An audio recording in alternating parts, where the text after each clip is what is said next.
khawatir saudara. Sangkalah baik-baik. Sakaria, Tuhan mengingat Anda. Dan Berekia, Tuhan memberkati kita dan hidup tepat pada waktu.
Shalom Bapak Ibu, kekasih dalam Tuhan.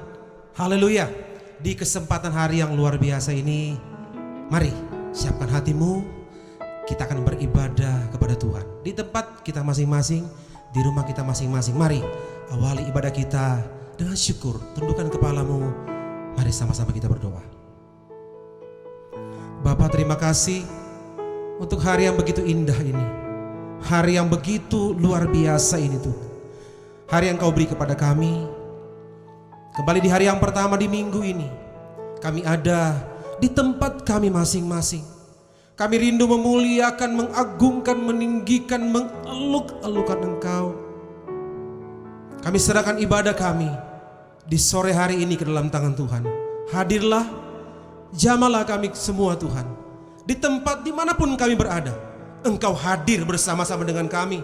Hadirat-Mu ada dan siap menjamah kami. Awali ibadah yang luar biasa ini dalam nama Tuhan Yesus Kristus. Haleluya. Amin. Haleluya.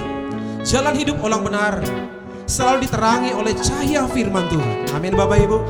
Mari nyanyikan sama-sama pujian ini. Jalan hidup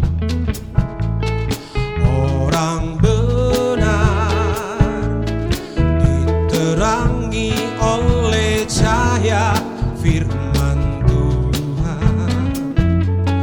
Jalan hidup orang benar semakin terang hingga rembang tengah hari. Apabila dia jatuh, tidaklah dibiarkan sampai tergeletak, sebab tangan Tuhan jua yang menopangnya dan membangunkan dia kembali. Sekali lagi katakan pujian ini. Amin, haleluya. Haleluya. Jalan hidup orang benar diterangi oleh cahaya firman Tuhan. Jalan hidup orang benar diterangi oleh cahaya firman Tuhan. Oh, jalan hidup orang benar, amin, haleluya, semakin terang hingga rembang tengah hari. Apabila dia jatuh, tidaklah dibiarkan sampai tergeletak, sebab tangan Tuhan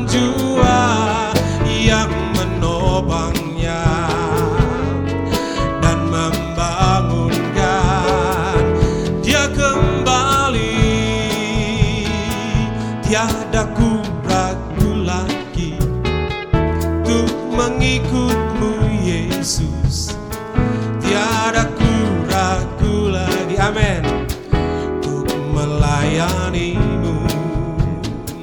Walau banyak rintangan dan badai pun menerpa, tiada ku ragu lagi untuk selamanya. Sama-sama katakan, oh Yesus, Yesus penolongku, penolong dalam hidupku.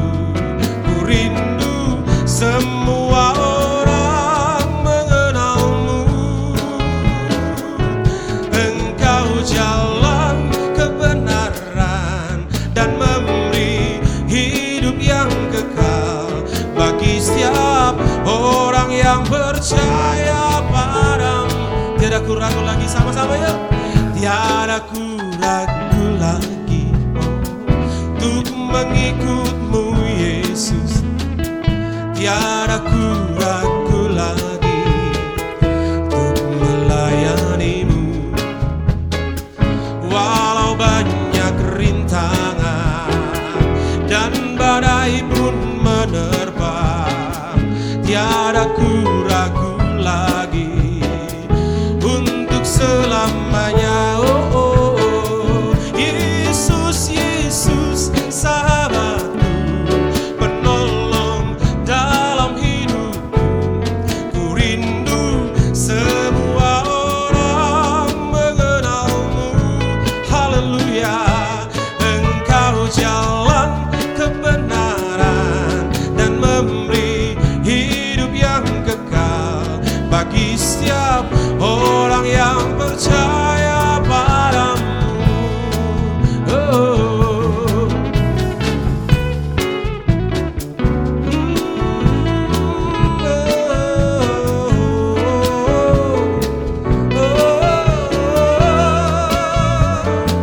Tiada ku ragu lagi.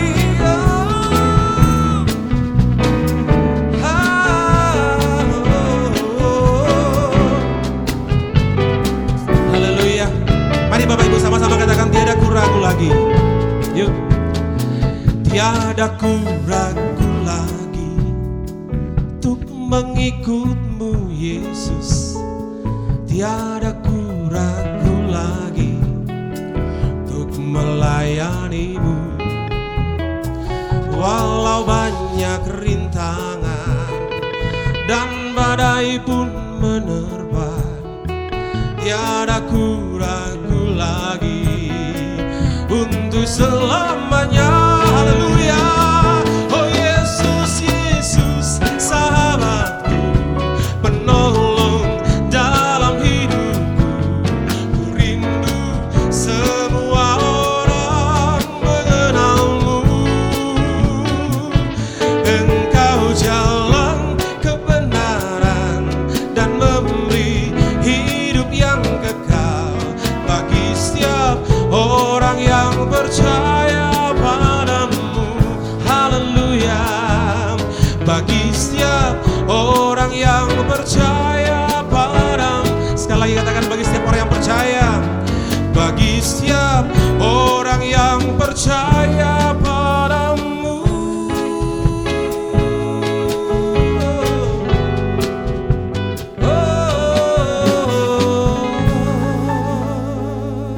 Puji Tuhan Bapak Ibu. Mari siapkan hati kita. Buka hatimu lebar-lebar. Firman Tuhan yang akan dibentangkan di sore hari ini. Biarlah bisa mengisi relung-relung hati kita. Memberi kekuatan kepada kita untuk maju.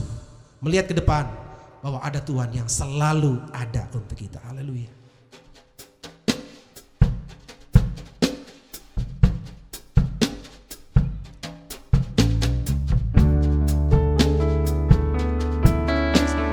Amin, terima kasih. Oh, oh.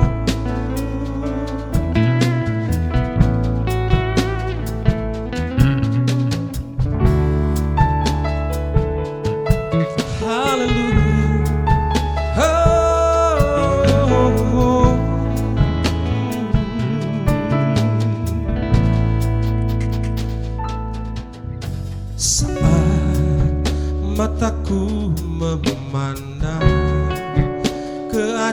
keajaiban karya-Mu.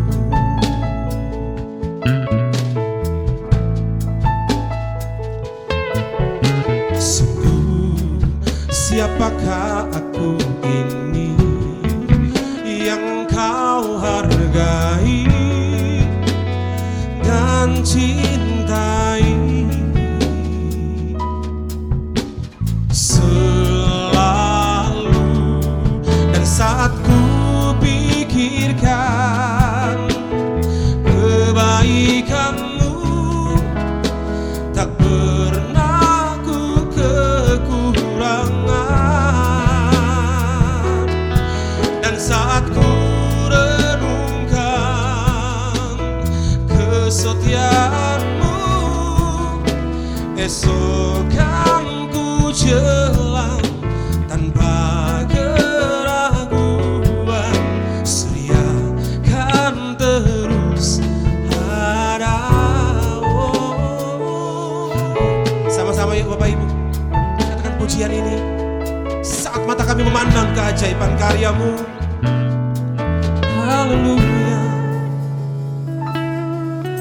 Saat mataku memandang keajaiban karya-Mu,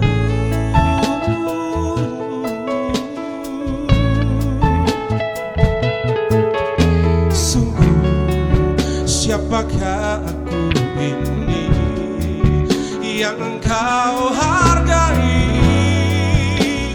dan cintai. Oh, selalu dan saat ku pikirkan kebaikan-Mu, tak pernah ku kekurangan. Dan saat ku renungkan kesetiaan-Mu, esok kan ku jelang tanpa keraguan, setia kan terus ada. Mari Bapak Ibu nyanyikan sama-sama pujian ini. Amen. Dan saat ku pikirkan kebaikan-Mu, tak pernah ku kekurangan. Dan saat ku renungkan kesetiaan-Mu, esok kan ku jelang tanpa keraguan, setia kan terus ada. Dan saat ku pikirkan kebaikan-Mu, tak pernah ku kekurangan. Oh, dan saat ku renungkan kesetiaan-Mu, esok kan ku jelang tanpa keraguan, setia kan terus ada. Surya kan terus ada, surya kan terus ada, surya kan terus ada.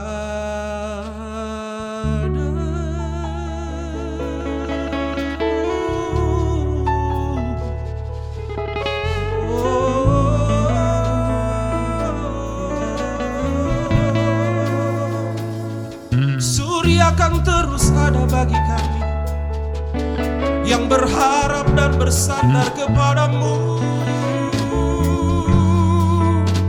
Kami tidak perlu takut, kami tidak perlu khawatir. Ada Engkau bersama kami, ada Engkau yang menuntun langkah-langkah hidup kami, Tuhan. Oh.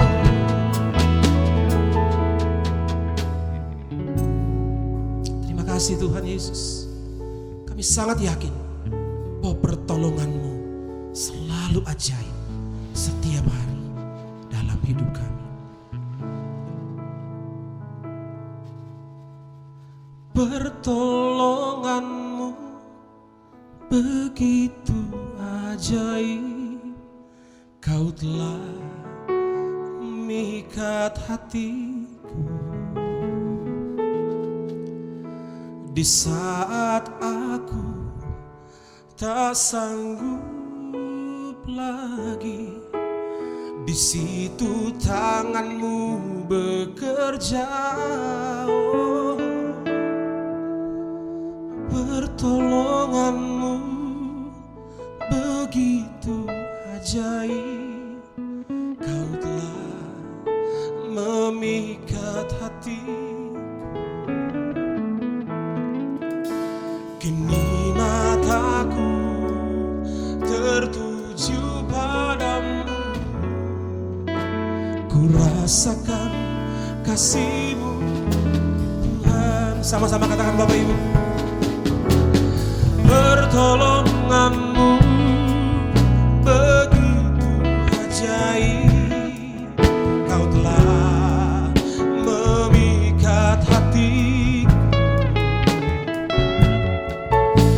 Di saat aku tak sanggup lagi, di situ tangan-Mu bekerja. Pertolongan-Mu begitu ajaib, Kau telah memikat hatiku. Mataku tertuju padamu, ku rasakan kasih-Mu Tuhan. Kini mataku tertuju padamu, kini mataku tertuju padamu, ku rasakan kasih-Mu Tuhan. Mataku tertuju padamu, ku rasakan kasih-Mu Tuhan.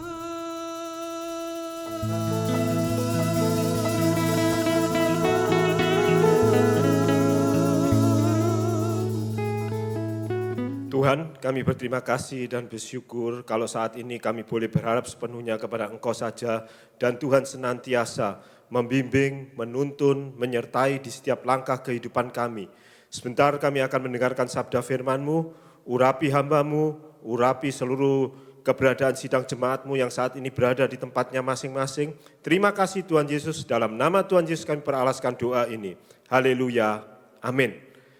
Puji Tuhan, Bapak Ibu Saudara yang terkasih dalam Kristus, selamat bertemu kembali di dalam ibadah online ini atau ibadah daring.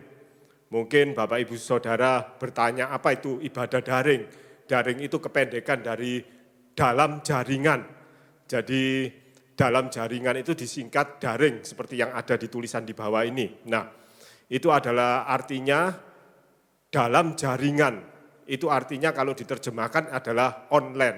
Ya, Bapak Ibu Saudara, puji Tuhan, tema kita pada saat ini yaitu Tuhan Gembalaku yang baik. Tema kita adalah Tuhan Gembalaku yang baik. Ini saya ambil dari perikop Mazmur 23 ayat 1 sampai dengan 6. Jadi Tuhan Gembalaku yang baik ini terdapat di dalam perikop Mazmur 23 ini. Oleh sebab itu, saya akan bacakan Mazmur 23 ayat 1 sampai dengan 6. Tuhan adalah gembalaku, takkan kekurangan aku. Ia membaringkan aku di padang yang berumput hijau. Ia membimbing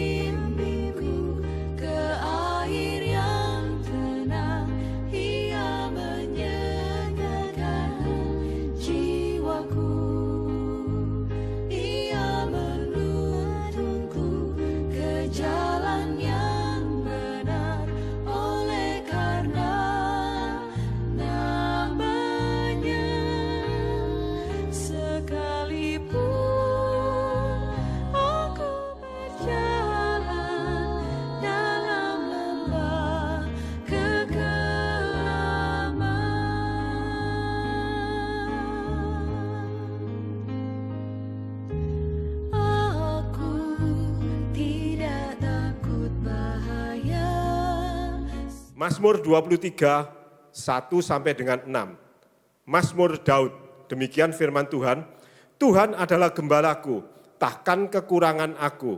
Ia membaringkan aku di padang yang berumput hijau, Ia membimbing aku ke air yang tenang. Ia menyegarkan jiwaku, Ia menuntun aku di jalan yang benar oleh karena namanya. Sekalipun aku berjalan dalam lembah kekelaman, aku tidak takut bahaya, sebab Engkau besertaku. Gadamu dan tongkatmu itulah yang menghibur aku. Engkau menyediakan hidangan bagiku di hadapan lawanku. Engkau mengurapi kepalaku dengan minyak, pialaku penuh melimpah. Kebajikan dan kemurahan belaka akan mengikuti aku seumur hidupku. Dan aku akan diam dalam rumah Tuhan sepanjang masa. Sebab aku akan diam dalam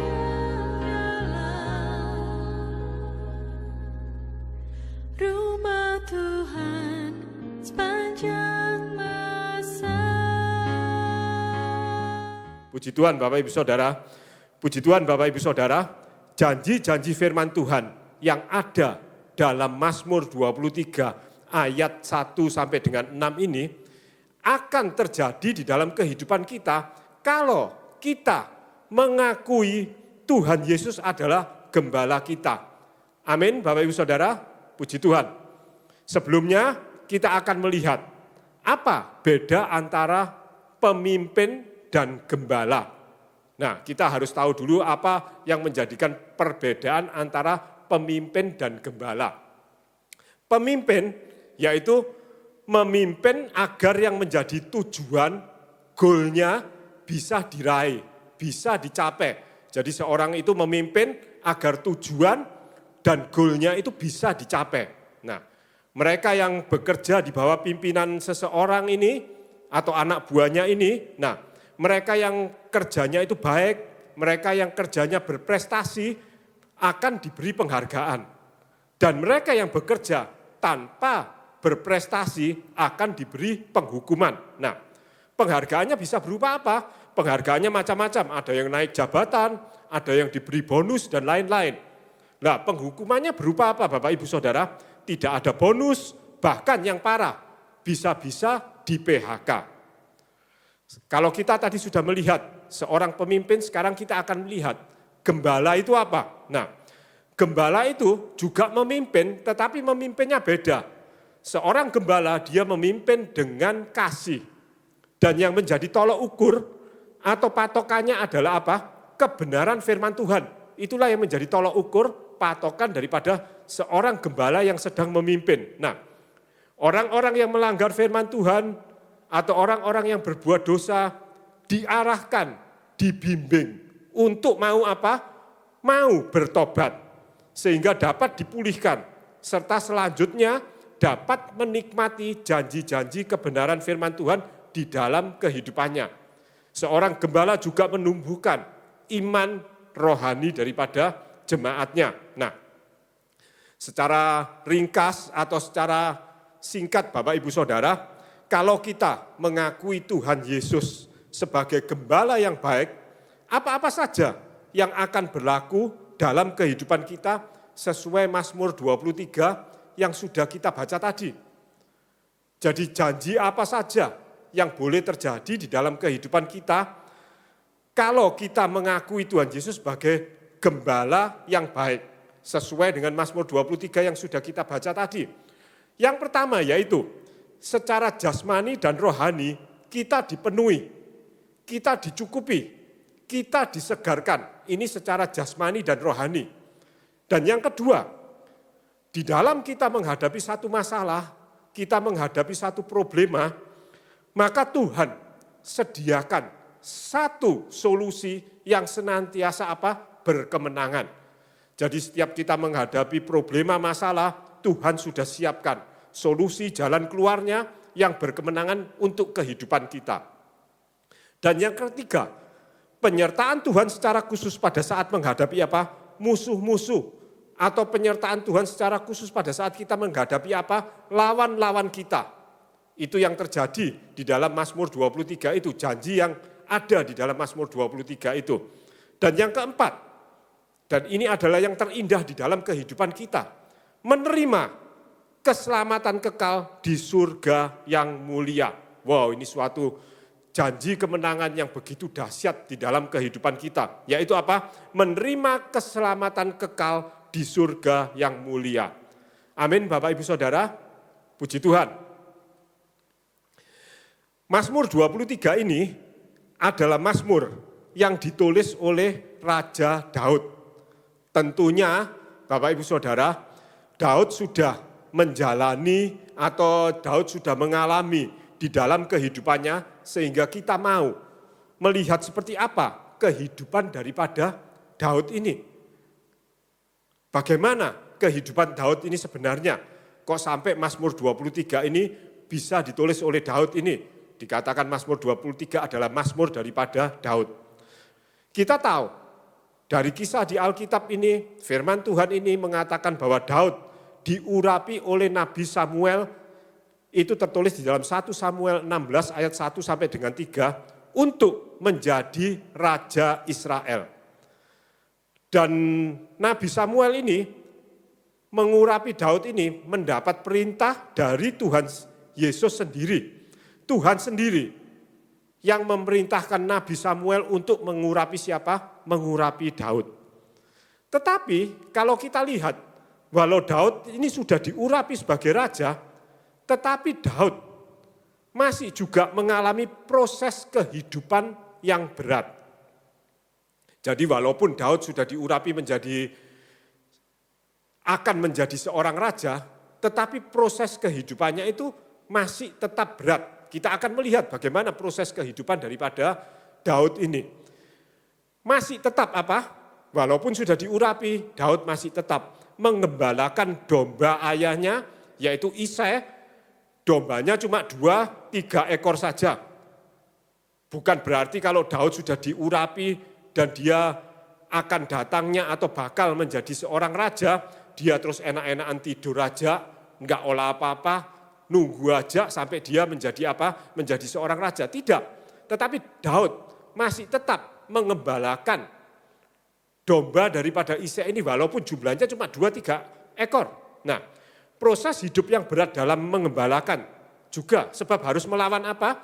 Ketika Daud ini menggembalakan 2 ekor dombanya ini, dia harus melawan singa dan beruang yang ingin apa? Memangsa dombanya. Untuk domba yang hanya 2-3 ekor tapi mempertahankan nyawanya untuk singa dan beruang, rasanya itu pekerjaan yang apa? Pekerjaan yang sia-sia. Atau itu adalah satu perlawanan yang sia-sia. Secara ekonomi mungkin merugikan Bapak Ibu Saudara. Daripada melawan singa atau beruang, itu taruhannya nyawa, ya lebih baik mengorbankan 2-3 ekor dombanya yang cuma 2-3 ekor aja. Nanti minta lagi sama Isai, sama bapaknya, mengembalakan domba lagi. Nah, seperti itu. Inilah proses hidup dari Tuhan sendiri untuk Daud. Yang ternyata proses hidup ini membekali Daud dengan apa? Pengalaman-pengalamannya untuk pada akhirnya memenangkan pertarungan dengan Goliat. Bapak Ibu Saudara, seandainya Daud dalam mengembalakan domba-dombanya ini, yang jumlahnya cuma 2-3 ekor ini, membiarkan singa dan beruang memangsa domba-dombanya, pasti Daud tidak akan berani melawan siapa? Melawan Goliat. Sebab apa? Sebab Daud belum mempunyai pengalaman. Kita tahu bahwa singa di zaman dahulu itu besar-besar, juga beruang itu besar-besar, lebih besar daripada manusia biasa. Singa, beruang, kekuatannya juga lebih dahsyat. Mungkin beruangnya itu besarnya sama dengan Goliat. Nah, Bapak Ibu Saudara, makanya firman Tuhan senantiasa mengatakan bahwa apa? Setialah pada perkara-perkara yang kecil. Kita harus setia kepada perkara-perkara yang sepele. Kita harus tetap bertanggung jawab atas apa? Pekerjaan-pekerjaan kita. Seberapa kecil pun, seberapa sepele sekalipun pekerjaan kita harus tetap bertanggung jawab. Bapak Ibu Saudara, sering proses hidup yang terjadi dalam diri kita masing-masing sepertinya adalah sia-sia. Jadi kita mengalami satu proses kehidupan, itu sepertinya adalah apa? Sia-sia. Tetapi dalam Tuhan tidak ada yang sia-sia. Di dalam Tuhan tidak ada yang namanya kebetulan. Semua sudah direncanakannya, Bapak Ibu Saudara. Nah, tanpa kita sadari bahwa proses kehidupan yang menyertakan, melibatkan Tuhan akan menghasilkan kemenangan-kemenangan dalam hidup ini. Amin Bapak Ibu Saudara, puji Tuhan. Di dalam proses kehidupan itu, Tuhan sudah mempersiapkan kita pada saat kita melewati proses kehidupan itu, Tuhan sudah menyiapkan kita untuk apa? Kita menjadi lebih kuat lagi, lebih diberkati, dan lebih indah untuk kehidupan kita yang akan datang. Nah, selain membunuh Goliat, maka karir daripada siapa? Daud ini juga semakin meningkat. Dengan apa? Membunuh musuh-musuhnya sampai berlaksa-laksa. Ini yang membuat Raja Saul iri hati dan ingin membunuh Daud. Suatu proses kehidupan yang sangat berat dihadapi oleh Daud. Singkat cerita, setelah Daud mengalami proses kehidupan yang berat dan panjang, akhirnya Daud menjadi raja. Itu dapat kita baca di dalam 2 Samuel 2 ayat 4, 2 Samuel 2 ayat yang keempat, demikian firman Tuhan. Kemudian datanglah orang-orang Yehuda lalu mengurapi Daud di sana menjadi raja atas kaum Yehuda. Sampai di sini aja firman Tuhannya. Nah, di sini kita lihat di dalam 2 Samuel 2 ayat 4 ini, orang-orang Yehuda mengurapi Daud untuk menjadi apa? Menjadi raja atas mereka. Bapak, Ibu, Saudara, proses kehidupanlah yang membawa kita masing-masing masuk dalam rencana Tuhan. Jadi proses kehidupanlah yang akhirnya bisa membawa masuk kita dalam rencana Tuhan. Rencana Tuhan akan terjadi, rencana Tuhan pasti tergenapi. Syaratnya apa? Kita taat akan perintah Tuhan. Kita taat akan firman Tuhan. Apapun resiko-resiko yang harus didapat pada saat proses kehidupan yang terjadi pada kita, jalani, lakukan itu. Maka pada akhirnya kemenangan demi kemenangan, pemulihan demi pemulihan boleh terjadi. Amin Bapak Ibu Saudara, puji Tuhan. Selanjutnya kita akan melihat contoh yang kedua. Kalau tadi kita lihat Daud, sekarang kita akan melihat seseorang yang bernama Yabes. Oleh sebab itu kita akan buka di dalam 1 Tawarikh 4 ayat 9 sampai dengan 10. 1 Tawarikh 4 ayat 9 sampai dengan 10. Saya akan bacakan, demikian firman Tuhan, Yabes lebih dimuliakan daripada saudara-saudaranya. Nama Yabes itu diberi ibunya kepadanya sebab katanya, aku telah melahirkan dia dengan kesakitan. Yabes berseru kepada Allah Israel katanya, kiranya engkau memberkati aku berlimpah-limpah dan memperluas daerahku. Dan kiranya tanganmu menyertai aku dan melindungi aku daripada malapetaka, sehingga kesakitan tidak menimpa aku. Dan Allah mengabulkan permintaannya itu. Puji Tuhan Bapak Ibu Saudara, kalau kita baca firman Tuhan, inilah yang merupakan satu komunikasi yang terjadi antara apa? Tuhan dengan Yabes. Dan komunikasi itu disebut apa? Kita menyebutnya komunikasi antara Tuhan dan Yabes ini adalah apa? Adalah doa. Doanya siapa Bapak Ibu Saudara? Itu namanya doanya Yabes. Sampai Bapak Ibu Saudara ada lagu yang terkenal, yaitu apa? Doa Yabes judulnya. Engkau memberkati aku berlimpah-limpah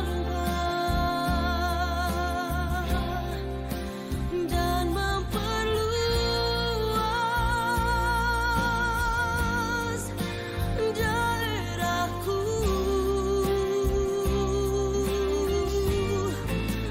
dan kiranya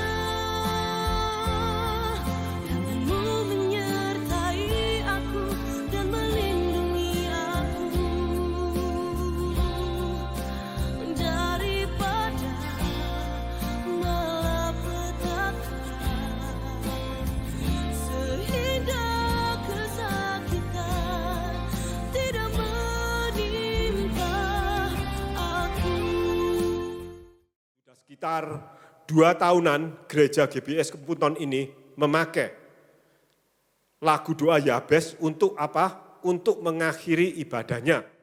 Sekarang kita ingin mengetahui siapakah sebenarnya sosok Yabes ini. Kalau kita lihat dalam 1 Tawarikh 4 ayat 9, jelas arti nama Yabes adalah apa? Kesakitan atau penderitaan. Nah, arti daripada nama Yabes itu sendiri adalah apa? Kesakitan atau penderitaan. Yabes dikatakan juga di dalam ayat ini dikatakan juga Yabes lebih dimuliakan daripada saudara-saudaranya. Bahasa asli, bahasa Ibrani dari dimuliakan adalah kaubat, yang artinya dihormati atau lebih berbobot. Jadi lebih dimuliakan itu artinya apa? Berkedudukan lebih terhormat atau karakter atau kelakuannya itu lebih bermartabat. Kalau zaman now ini artinya yaitu apa? Mempunyai satu kedewasaan rohani. Yabes berseru kepada Tuhan melalui doa Yabes ini. Apa tujuannya? Agar kesakitan, penderitaan tidak menimpa Yabes. Dan sekarang apa aplikasinya bagi kita saat ini? Itu aplikasinya tidak akan ada hal-hal buruk yang diwariskan dari generasi sebelumnya yang tidak dapat disingkirkan. Hal-hal baik pasti datang kalau kita apa? Meminta kepada Tuhan Yesus melalui doa-doa kita. Amin Bapak Ibu Saudara, puji Tuhan. Amsal 15 ayat 29 kita akan baca. Amsal 15 ayat 29. Di dalam Amsal 15 ayat 29 demikian firman Tuhan. Tuhan itu jauh daripada orang fasik, tetapi doa orang benar didengarnya. Doa orang benar didengarnya. Bapak Ibu Saudara, jadi syaratnya agar doa kita itu didengar Tuhan itu apa? Atau komunikasi kita dengan Tuhan dapat berlangsung dua arah itu ada syaratnya. Yaitu apa? Hidup kita itu harus benar di hadapan Tuhan. Jadi kalau kita memohonkan doa kita kepada Tuhan atau agar komunikasi berjalan lancar antara kita dengan Tuhan berjalan secara dua pihak, maka itu harus apa? Harus hidup kita benar di hadapan Tuhan. Nah, sekarang bagaimana caranya kita bisa hidup benar di hadapan Tuhan? Ya, caranya gampang. Tentunya dengan melakukan apa? Hal-hal yang tertulis di dalam kebenaran firman Tuhan.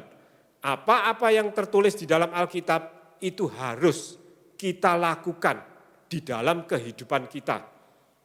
Sudah saya katakan tadi di depan bahwa Yabes mempunyai apa? Satu karakter rohani yang dewasa. Jadi karakter rohaninya dia adalah dewasa. Artinya apa? Artinya hidup Yabes ini sesuai dengan apa yang firman Tuhan katakan. Jadi Yabes ini adalah orang benar di hadapan Tuhan. Yang artinya apa? Yabes ini memenuhi persyaratan agar doanya didengar oleh Tuhan. Jadi Yabes ini memenuhi persyaratan kalau agar apa? Doa-doa yang dia naikkan itu didengar oleh Tuhan. Dan kita lihat di dalam 1 Tawarikh 4 ayat yang ke-10 bahwa di situ Yabes mempunyai permintaan-permintaan kepada siapa? Yabes ini mempunyai permintaan-permintaan kepada Tuhan. Tadi kita sudah melihat bahwa Yabes ini memenuhi persyaratan agar apa? Doanya didengar oleh Tuhan. Nah, kalau sekarang doanya sudah didengar Tuhan, tinggal sekarang apa yang Yabes minta ini dikabulkan oleh Tuhan atau enggak. Nah, Tuhan sudah mendengarkan permintaan-permintaan Yabes ini. Nah, tinggal Yabes menunggu bagaimana hasilnya, Tuhan kabulkan atau Tuhan tidak kabulkan. Nah, terkabul tidaknya suatu doa itu tergantung dari Tuhan. Manusia tidak mengetahui dan tidak mampu berpikir seperti Tuhan. 1 Tawarikh 4 ayat 10 kalau kita baca tadi, kita lihat bagian yang paling akhir di situ dikatakan apa? Dan Allah mengabulkan permintaannya itu. Wow, dahsyat sekali. Bapak Ibu Saudara, Allah mengabulkan apa yang diminta oleh Yabes itu tertulis di dalam firman Tuhan. Di dalam ayat yang ke-10 bagian yang paling akhir. Dan ini artinya apa? Bapak Ibu Saudara, doa Yabes itu yaitu doa orang benar dan permintaan-permintaan yang ada juga benar. Sehingga apa? Tuhan kabulkan itu semua. Amin Bapak Ibu Saudara, puji Tuhan. Makanya lagu doa Yabes ini dipakai oleh gereja di tempat ini, GBS Kepunton ini untuk apa? Mengakhiri ibadahnya. Bapak Ibu Saudara, berdoa itu bukan kita sedang membuat satu apa ya? Kita membuat satu ulangan atau kita mengerjakan satu testing sehingga dibutuhkan apa? Doa yang lebih tepat, doa yang lebih baik, doa yang lebih betul dan seterusnya. Doa itu adalah apa? Komunikasi kita dengan Tuhan. Sehingga jawaban doa itu datangnya dari Tuhan. Dan bukan kita manusia yang memberikan penilaian tentang doa seseorang. Saya akan ulang, doa itu adalah komunikasi kita dengan Tuhan. Sehingga jawaban doa itu datangnya dari Tuhan Yesus sendiri. Dan bukan kita manusia yang memberikan penilaian tentang doa seseorang. Saya katakan demikian, kenapa Bapak Ibu Saudara? Nah, saya katakan demikian karena apa? Saya juga mendengar ada hamba-hamba Tuhan yang berpendapat doa Yabes itu agak kurang tepat. Jadi Bapak Ibu Saudara, kalau ada orang yang berpendapat doa Yabes kurang tepat, kurang baik dan seterusnya, itu diabaikan saja. Jadi lebih baik kita mengabaikannya saja. Sebab apa? Kalau kita lihat doa Yabes ini, tentang Yabes ini cuma tertulis dalam 2 ayat ini saja di dalam Alkitab. Yaitu di dalam 1 Tawarikh 4 ayat 9 dan 10. Dan di ayat 10 dikatakan, Tuhan mengabulkan doa Yabes. Jadi yang menjadikan pegangan, acuan kita adalah apa? Doa Yabes adalah doa yang benar di mata Tuhan. Amin Bapak Ibu Saudara. Nah, puji Tuhan. Kalau kita baca di dalam Yakobus 5 ayat 13a, Yakobus 5 ayat 13a, demikian firman Tuhan, kalau ada seorang di antara kamu yang menderita, baiklah ia berdoa. Kita melihat contoh bahwa Yabes telah melakukan doa ini sesuai di dalam Yakobus 5 ayat 13a. Kita lanjut ke Yakobus 5 ayat 15a, dikatakan juga demikian. Dan doa yang lahir dari iman akan menyelamatkan orang sakit itu, dan Tuhan akan membangunkan dia. Membangunkan di dalam konteks firman Tuhan ini adalah apa? Menyembuhkan dia. Nah, Bapak Ibu Saudara, dampak kalau kita berdoa adalah apa? Kesembuhan bisa terjadi atau pemulihan bisa terjadi. Dan sekarang kita akan baca di dalam Yakobus 5 ayat 16 selanjutnya. Yakobus 5 ayat 16, demikian firman Tuhan. Karena itu, hendaklah kamu saling mengaku dosamu dan saling mendoakan supaya kamu sembuh. Doa orang yang benar bila dengan yakin didoakan sangat besar kuasanya. Bapak Ibu Saudara, satu firman Tuhan yang begitu indah dan kita tahu kalau dosa itu itulah sebenarnya yang menghambat atau menghalangi komunikasi kita dengan Tuhan. Sebab itu kalau kita ada dosa atau ada hal-hal yang tidak memperkenankan kebenaran firman Tuhan, marilah kita mau apa? Mau bertobat. Sehingga apa? Doa kita, komunikasi kita dengan Tuhan bisa berjalan baik dan hasilnya pasti indah. Hasilnya kehidupan kita pasti akan meningkat, diberkati. Nah, kita jangan menilai, oleh sebab itu kita jangan menilai atau senangnya kita juga mengomentari doa orang lain, termasuk mengomentari doa Yabes ini. Ya, tentunya kita boleh mengomentari doa Yabes ini dengan komentar yang positif ya, bukan komentar yang negatif. Nah, sebab apa? Firman Tuhan menuntut di dalam Yakobus yang sudah kita baca itu apa? Kita saling mendoakan. Ada kuasa di dalam doa orang yang benar. Amin Bapak Ibu Saudara, puji Tuhan. Nah, kalau kita tadi sudah baca di dalam Yakobus 5 ayat 16, sekarang kita mau baca lanjut Yakobus 5 ayat 17 dan 18. Yakobus 5 ayat 17 dan 18. Demikian firman Tuhan. Elia adalah manusia biasa sama seperti kita. Dan ia telah bersungguh berdoa supaya hujan jangan turun dan hujan pun tidak turun di bumi selama 3 tahun 6 bulan. Lalu ia berdoa pula dan langit menurunkan hujan dan bumi pun mengeluarkan buahnya.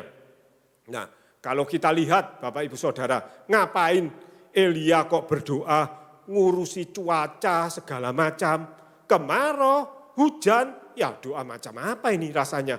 Nah, kalau kita tahu tujuan dari doa Elia ini, pastinya kita bisa mengamini, bukan justru mengomentarinya.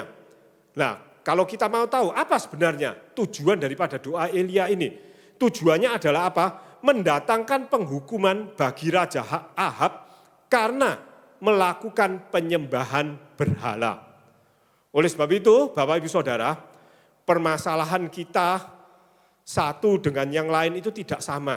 Tentunya pada saat kita berdoa, tujuan doa pun satu dengan yang lain itu juga tidak sama. Sesuai kebutuhan, keperluan kita masing-masing. Bagian yang penting agar doa kita didengar Tuhan itu apa? Supaya doa-doa kita selalu dikabulkan, didengar oleh Tuhan, ya pengabulannya itu terserahlah. Tuhan mau berikan atau Tuhan tidak berikan, nah itu. Jadilah orang yang benar di hadapan Tuhan. Itu syarat yang mutlak agar doa kita didengar oleh Tuhan, yaitu apa? Jadilah orang yang benar di hadapan Tuhan. Setelah itu permintaan kita juga harus sesuai dengan firman Tuhan. Jadi kita jangan minta hal-hal yang aneh, apalagi itu di luar kebenaran firman Tuhan. Kalau hal-hal seperti itu pastinya Tuhan tidak akan mendengarkan doa kita, tidak akan mendengarkan permintaan kita.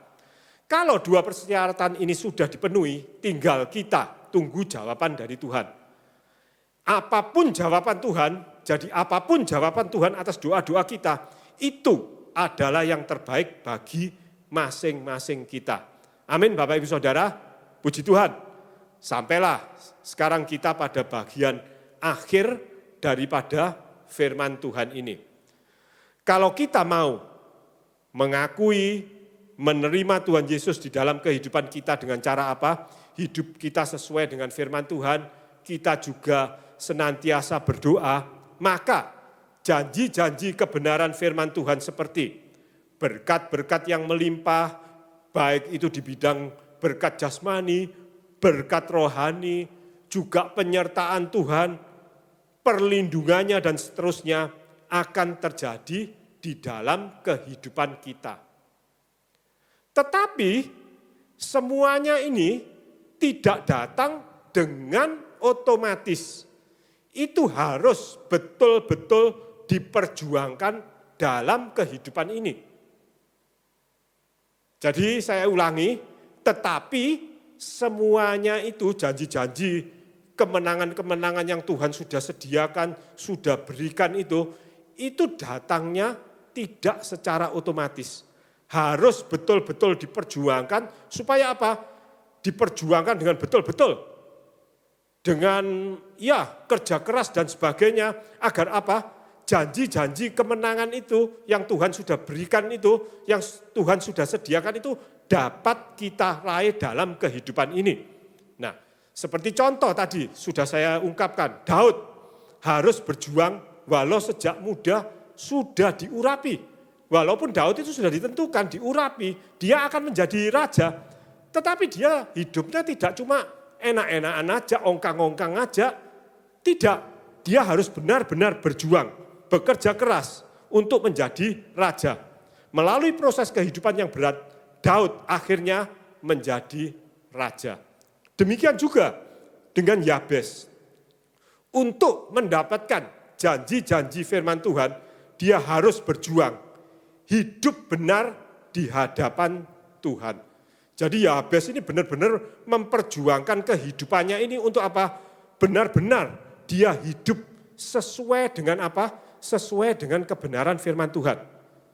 Jadi Bapak Ibu Saudara, diperlukan totalitas penyerahan kita kepada Tuhan, Gembala yang baik. Maka pada akhirnya kemenangan demi kemenangan pasti terjadi di dalam kehidupan ini. Amin. Puji Tuhan Bapak Ibu Saudara, untuk mengakhiri daripada firman Tuhan ini, mari kita akan berdoa bersama. Kami berterima kasih dan bersyukur Tuhan, kalau saat ini Tuhan mau menerima kami sebagai anak-anak-Mu, sehingga kami boleh mewarisi janji-janji kebenaran firman-Mu ini Tuhan, yang boleh menguatkan kami, senantiasa menumbuhkan iman rohani kami. Saat ini kami juga berdoa Tuhan untuk bangsa dan negara ini Tuhan, kiranya Tuhan sendiri yang akan melalukan wabah virus corona ini, sehingga bangsa dan negara ini akan mengalami pemulihan-pemulihan yang berasal daripada Engkau saja Tuhan. Baik itu pemulihan yang ada di bidang kesehatan, sosial, juga ekonomi, keamanan Tuhan. Kami serahkan Tuhan segala rencana-Mu yang terindah bagi bangsa dan negara ini ke dalam tangan kuasa-Mu, sehingga rencana Tuhan yang terbaik, terindah bagi bangsa dan negara ini boleh terjadi. Terima kasih Tuhan Yesus, kami menyerahkan semuanya ini ke dalam tangan kuasa-Mu, dan di dalam nama Tuhan Yesus kami peralaskan doa ini. Haleluya, amin. Tuhan Yesus memberkati kita semua. Amin. Puji Tuhan saudara, kita sudah mendengarkan kebenaran firman Tuhan yang disampaikan oleh Bapak Pendeta Kurniawan Santosa. Suatu firman yang menjadi kekuatan buat kita semua. Oleh karena itu jangan lupa nanti minggu yang akan datang kembali di ibadah sore online. Kita juga mendengar kebenaran firman juga Tuhan yang akan disampaikan oleh Bapak Pendeta Wim Agus Winarno. Mari kita akhiri dalam doa. Kami mengucap syukur kepadamu ya Tuhan untuk kasih dan karunia-Mu yang limpah yang Kau berikan kepada kami semua dalam ibadah online sore hari ini. Sehingga kami boleh menerima kebenaran firman-Mu dan kami pun boleh melakukan kebenaran firman-Mu itu. Oleh sebab itu ya Tuhan, biarlah kami boleh bertumbuh dalam kebenaran firman-Mu ini dan kami diberkati oleh Tuhan. Berkati anak-anak-Mu dalam usaha mereka, dalam pekerjaan mereka, dalam sukacita keluarga mereka. Kasih Allah senantiasa berkelimpahan. Karena kami serahkan anak-anak tamu ya Bapa. Mari kita menerima berkat ini bersama-sama. Biarlah berkat rahmat Allah Bapa, cinta kasih kemurahan Tuhan Yesus Kristus, serta persekutuan dari Roh Kudus menyertai sidang jemaat sekalian. Mulai saat ini sampai Maranatha Tuhan Yesus Kristus datang kembali yang kedua kalinya. Di dalam nama Tuhan Yesus Kristus kami mengucap syukur, kami berdoa. Haleluya, amin. Tuhan memberkati. Jalan hidup orang benar diterang